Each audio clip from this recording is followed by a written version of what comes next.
Sir, আজকের থেকে আপনি আমাদের প্রেসিডেন্ট।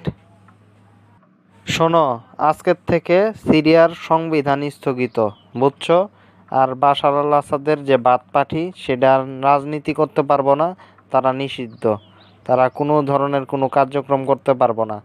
আর সংবিধান স্থগিত, আর যারা যারা জড়িত গণহত্যার সাথে 35 জন অফিসার, তা করে ফাঁসি দাও, তা করে মৃত্যুদণ্ড দাও। ওকে স্যার, ঠিক আছে। আমি এই ব্যাপারে ব্যবস্থা করতেছি। আর সংবিধান যে নিষিদ্ধ করবো, তাহলে সংবিধান নতুনটা করবেন?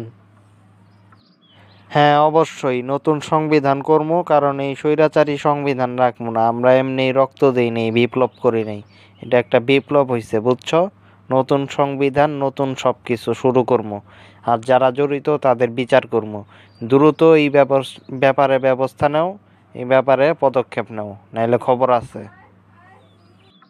ঠিক আছে স্যার, আমি দ্রুত ব্যবস্থা নিতেছি। শোন, 71 বাদ দিয়ে 24 হয় না। 71-এর মুক্তিযুদ্ধের চেতনা ধারণ করতে হইব, 72-এর সংবিধান রাখতে হইব। আর তোরা হইছস রাজাকার, স্বাধীনতা বিরোধী।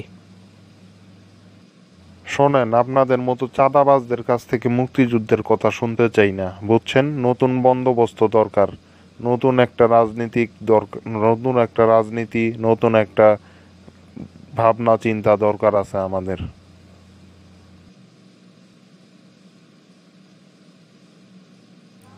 তুই বেটা রাজাকার, বুঝছস? তুই স্বাধীনতা বিরোধী।